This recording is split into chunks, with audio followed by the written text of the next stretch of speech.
Real Aware Women is more than a podcast. It's a space for honest conversations, real awareness, and meaningful connection. I'm Wendy. I'm Ami. And I'm Jane. Three women living with more purpose, clarity, and heart.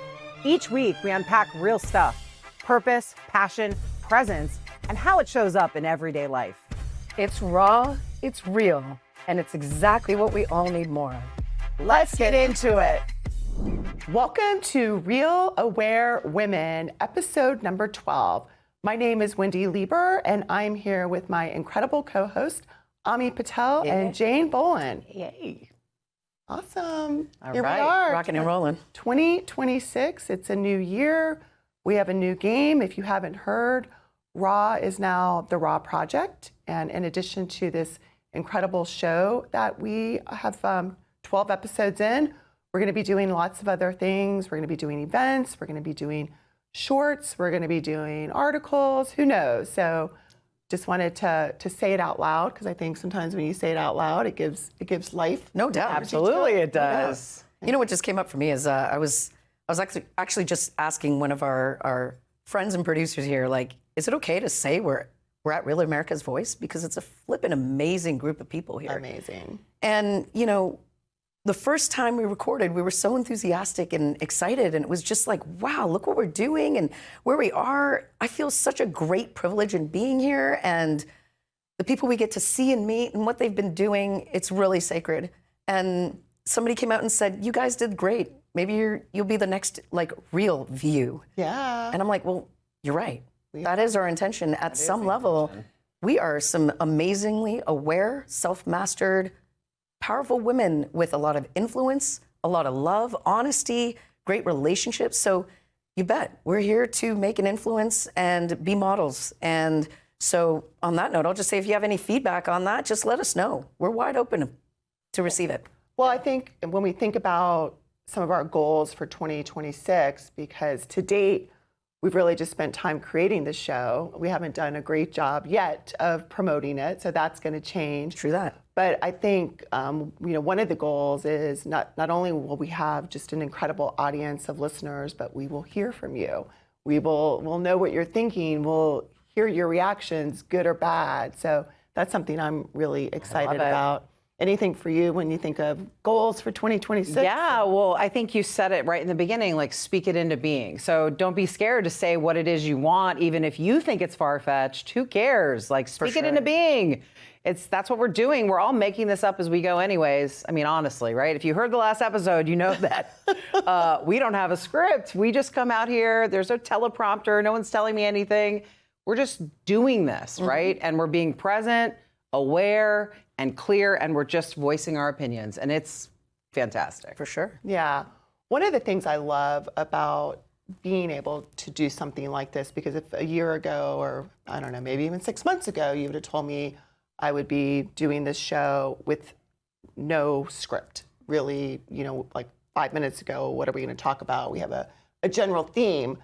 I would have been like, no way. But I think the ability to be present in the moment, it's not just doing it here, it's everywhere. It's going to an event, being asked to speak impromptu. For sure. Where in the past, that would have been like something I want to do, but it would have created a lot of nervousness, a lot of anxiety, and I would have done it, but the pain to get there, I would have been like, I'm never doing this again until I do it, and then I'm like, I'm doing that again. But, right? But I think, like, being able to just be in the moment and deal with whatever's coming up, it makes life so much more enjoyable. For sure.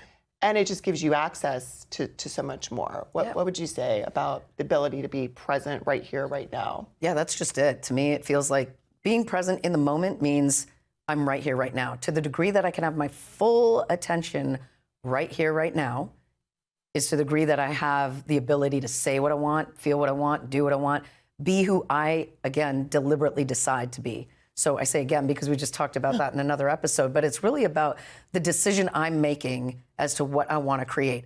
If I'm doing that, if you're doing that, and if you're doing that, we create a lot more cooperation. Yeah. And it's not like three entities trying to sort of bind together. It's like instruments, right? Like, say, I'm going to call you a tuba. Can I be a flute? You can be a flute. Okay. I'm going to be the bass clarinet because that's what I played. Now, if we're all going off on our own things, It's not going to sound very good. and we're all super solid on what we want to create or do, well, how's it going to sound, right? But if I'm like, wow, I'm really solid on being an amazing bass clarinetist, and that my song is beautiful, your song is beautiful, now let's hit the keys. Yeah. Let's notice where we want to meet. Let's be together. Then not only am I present with myself and being fully me, but I can also sense and be present with what you guys are being. That creates, an orchestra, a synergy, a harmony, rather than individual flavors off tune. Yeah. Yeah. Oh, I love what you're saying about that. I'm just going to jump in. So that to me feels like collaboration versus collaboration being I do this and you do that. Yes. So this like separation, or I do this for you and you do this for me, wink, wink. We call that doubt, collaboration. no doubt. We also call that bribery and or manipulation. You can, whatever you want. Coercion. Okay? A coercion, you name it. It can be all those things. But true collaboration is being present in the moment with myself and with other so that I can feel 100%. what else is happening over here. And that's just a beautiful, beautiful space. And I think when we talk about being present, it's also being present in your environment, right? Like actually getting all of it. So there's more happening than what's happening in here. Yep. There's what's happening out here. And it's beautiful. You can For see the sure. colors more beautifully. You see the designs and the textures and life is more alive. And you become more alive when you're No present. doubt. No doubt. Absolutely. Which makes me feel like we might want to do some PMA. Oh, Yeah. yeah, definitely. So we've done it before on other episodes, but we have a technique that we learned through the self-discovery life mastery process. It's called PMA, or present moment awareness. So we're going to practice right now. Go ahead and look around and notice the sense of sight. Notice the different colors, different shapes, sizes, even patterns. Notice the lighting, shadows. Deepen your awareness of the sense of sight. Now, as you're deepening your awareness of sight, go ahead and add the sense of sound. Listen to the sounds in your environment like you've never heard them before.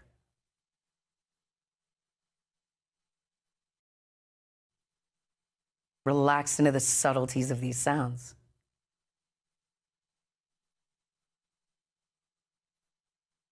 Now be aware of sight and sound simultaneously. And as you're aware of sight and sound, add the sense of touch. You can notice your body, where it's sitting or standing, its posture. You can rub your hands together. Feel your clothes where they touch your body.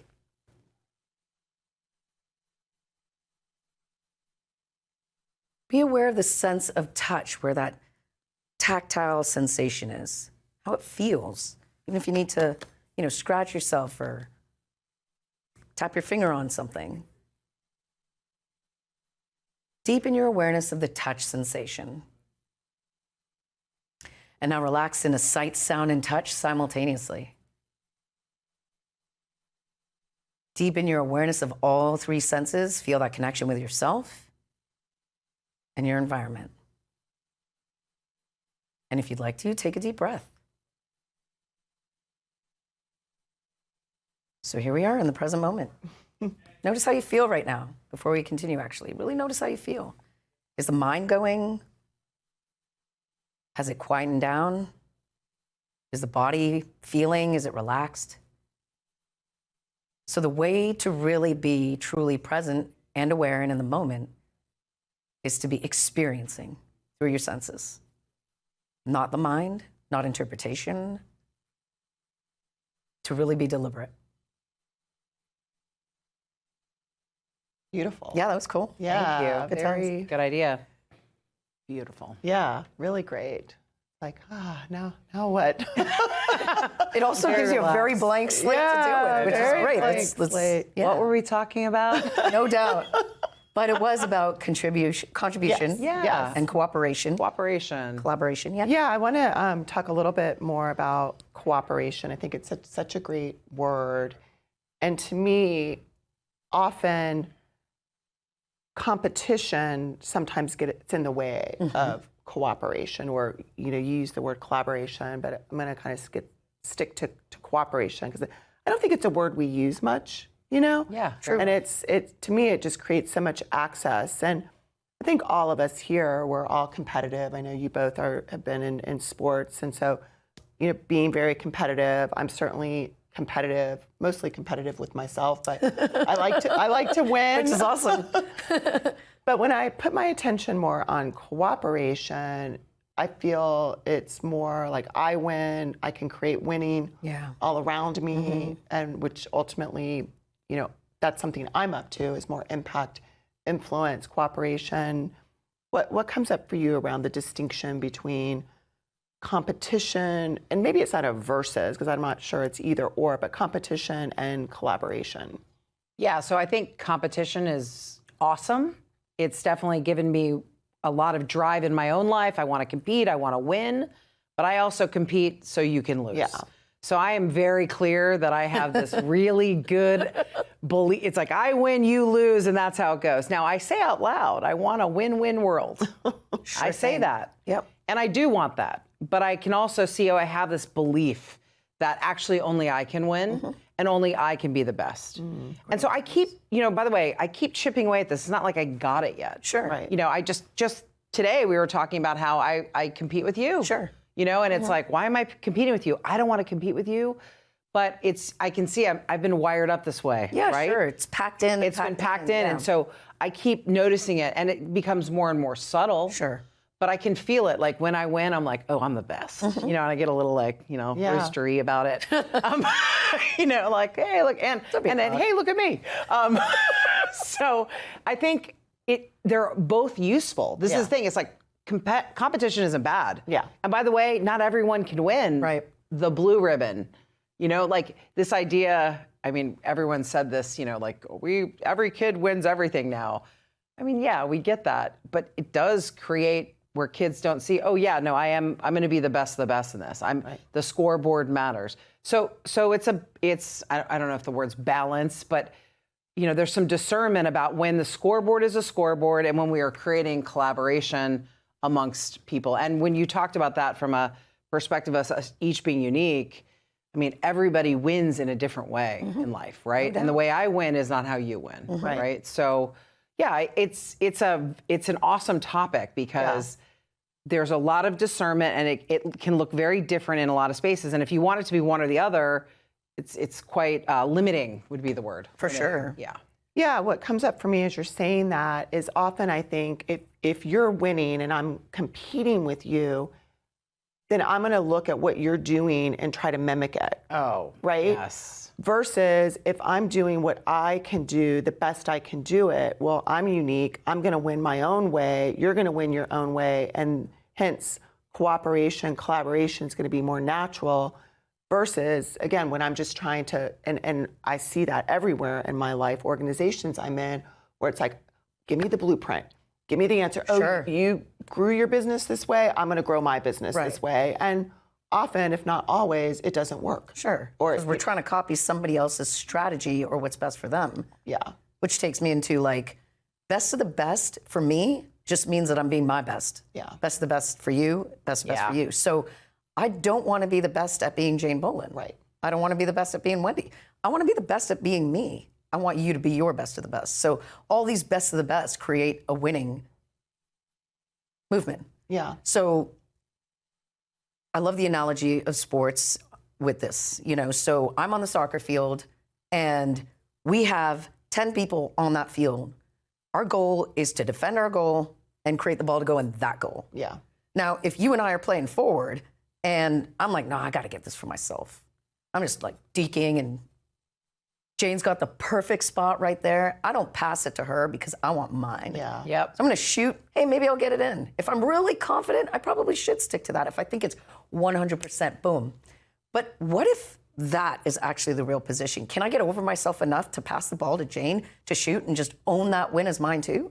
And that really is life. Like, to me, that nails what's going on out there too. Yeah. How can we synergize and work with each other so we're all on the same team we believe in each other. And by the way, Jane's great with that right foot.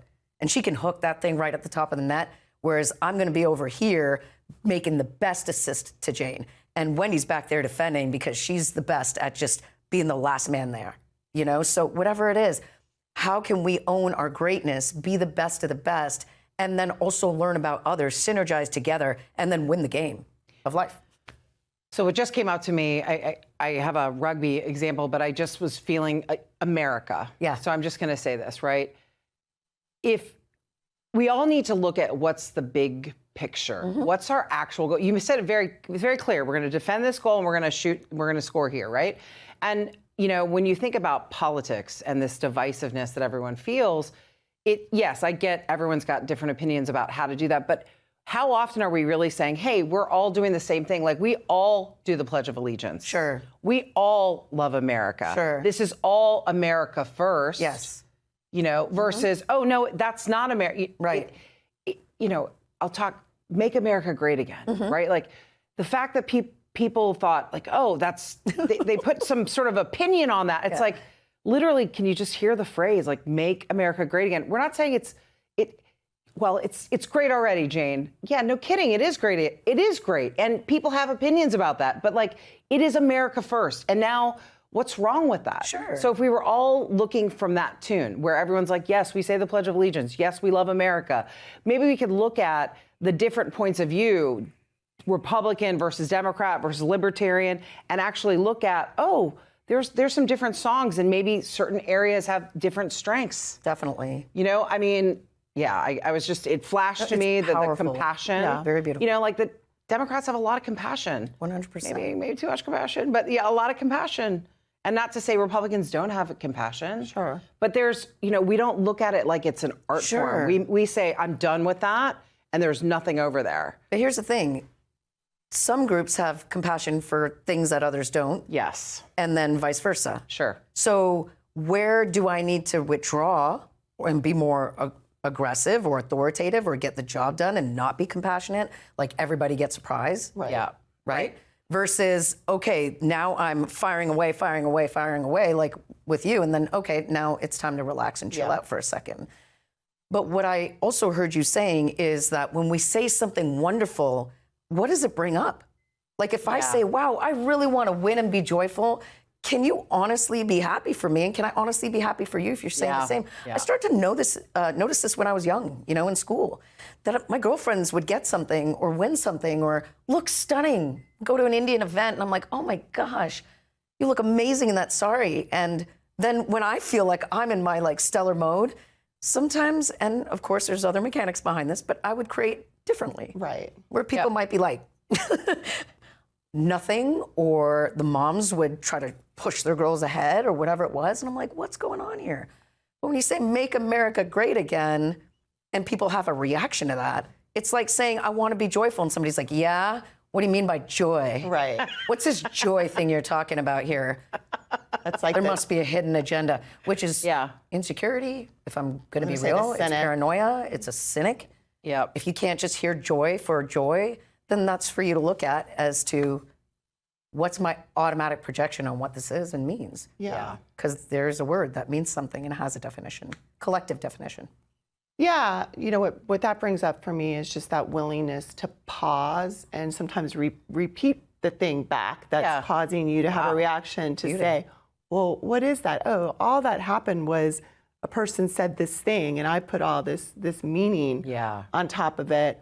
But I wanted to dig in a little deeper, and you're kind of getting into it, is, you know, what does hold us back from the cooperation game versus competition to win so someone loses? You know, what would you say, you know, gets in the way the most of being able to do that? Definitely those automatics we've been talking about, our initial reaction or, ultimately, if I'm reacting, it's bringing something up in me that I don't like. Yeah. So not only is it that we're having things that are limiting, but we also don't have strategies to move them.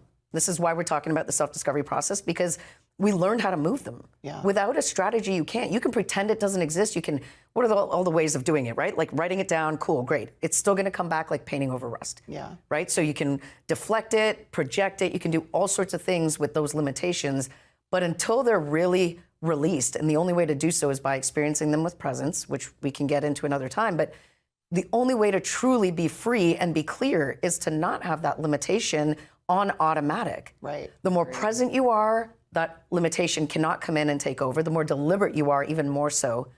But learning how to release effectively these core limitations, and even more so the subconscious and unconscious ones that we have that we're not aware of.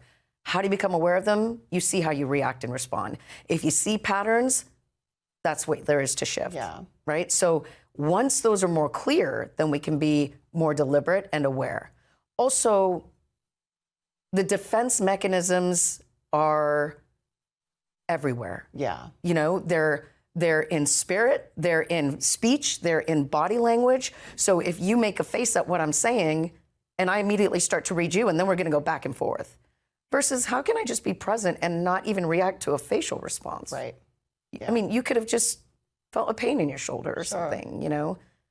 And here I am, like, spiraling because I think Wendy doesn't agree with what I said. It happens so much Yeah. where we take something that innocuous, you might not even realize it, and someone over there is seething or making up some story, and it had nothing to do That's with right. them, you know?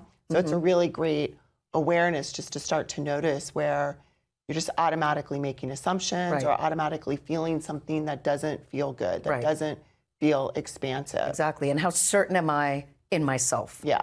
Right? How Yep. solid, strong, and grounded am I in myself, my truer self, my higher self? Yeah. I love it. Anything come up for you around that? Yeah, I was thinking about the original question when you said, you know, what is it, Yeah. right? And I'm going back again to like big picture. Yeah. What's the purpose? Right.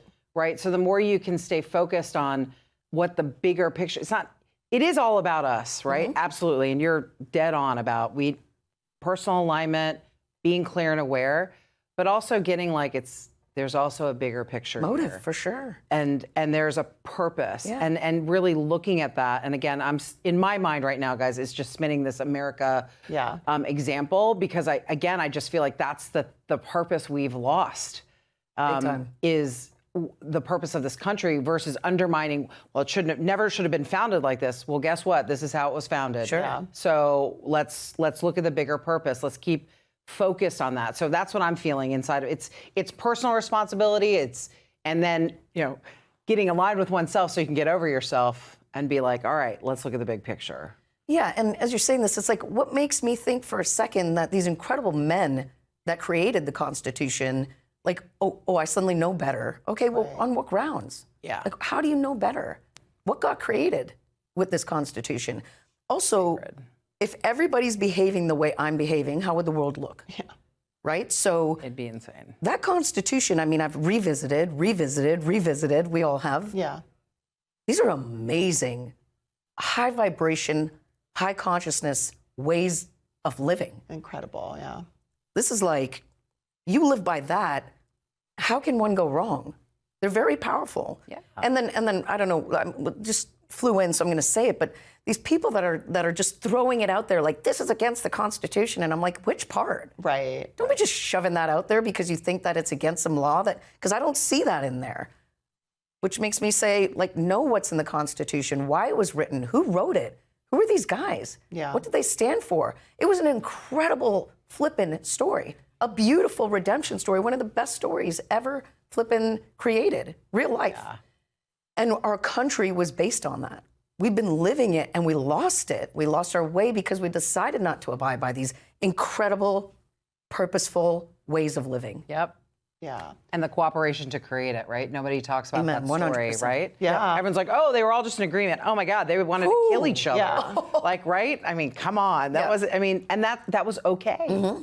It was okay. Because they still knew that there was one purpose, which was to allow us to create a country that was not run by kings. Absolutely. You know? Yeah, Individual sovereignty. no doubt. Yeah. No Love doubt. it. Yeah, the word discernment is coming up for me around this conversation, because I do think so often, and you know, social media is great for so many things, and it's divisive for, you know, for so many other reasons. And I do think as individuals, having discernment when we see things out there, not just assuming it's fact Yeah. because someone posted it and it looks official, but having the discernment, like if someone, to your point, says, it's against the Constitution, and then just riffing off that and being like, carrying that forward. Yep. Like questioning, is it? Absolutely. Have you read the Constitution? When's the last time you visited it? Sure. So I really think that the word discernment as part of this conversation is something everyone can kind of take more ownership, more responsibility. For sure. That would go a long way. For sure. In some of the divisiveness that's out there. 100%. And being present with self creates discernment. Yes. Because when you're in here and you're accessing all the file cabinets and all the information that you've accumulated and accumulated and accumulated, it's going to loop on itself. Yeah. But if you listen to yourself, your wisdom, you'll notice that you'll feel what's right. And that's where it's like, if you're coming at something from an attack, from cynicism, you'll notice it doesn't feel good in the body. Yeah. And then it's like, well, oh, that's a limitation. Yeah. I am feeling limited about this. So until I'm clear, I'm not necessarily knowing the truth. Nice. Fair. I'm going to leave it at that, because at that point we're going into the self-discovery techniques. Well, that's a nice segue to wrap up. Again, we always like to give our listeners some tools, some access. So that's a great way to get things started. Is maybe just say a little more about it so that people can take that on. Absolutely. So we just showed you and experienced the PMA technique together, present moment awareness. So when you're uncertain or you don't feel good or you have a big charge come up or a reaction, you feel that cynic, the one that wants to hate, or the one that feels like it's purposeful but it doesn't feel good in the body, it's contracted, practice the present moment awareness technique. Allow yourself to be more clear, present, and aware. And then notice from that grounded, self-centered, meaning centered within self, and self-aware state, you will have far more awareness as to what feels right for you. And going for the yes signal rather than fighting for what's not right. I fight for what's not right all the time, but I do it from the yes. Like, what is right? And that's where I'm coming from. I feel like that is a more effective way of effectively getting to what I need to through my own presence. Beautiful. Yeah. Beautiful. Anything for you? I mean, is there anything else to say? I think she wrapped it up. Yeah. I mean, that's it. There really is nothing else. So I just say to our listeners, there's nothing else than being present right now. That's it. Beautiful. And maybe just relax. Relax. Relax. Well, what's coming up for me is the more I think I'm right about something, the more I'm passionate about being right and someone else being wrong is often a cue that I'm being irresponsible about something or I have a major blind spot. So rather than that feel bad and, kind of be limiting, now I look at it as like, yeah, there's some good stuff there for me to go after, because again, we all know what it feels like to feel like I'm right and that person's wrong and I'm going to, fight to the death so that they know it. It's often a good cue for me to be like, wait a minute, something else is going on here. That's a great win-win. I love it. All right. Well, with that, we are going to wrap up episode 12. And thank you for joining. As always, we love hearing your feedback, anything and everything. And we look forward to next time. See you soon. Thanks for being here with us. If something in today's conversation sparked something in you, let it keep simmering. And if you loved it, share it, subscribe, leave a review, or pass us along to someone who's ready to lean into what's real. This is Real Aware Women, and we're just getting started exclusively on the roarnetwork.us.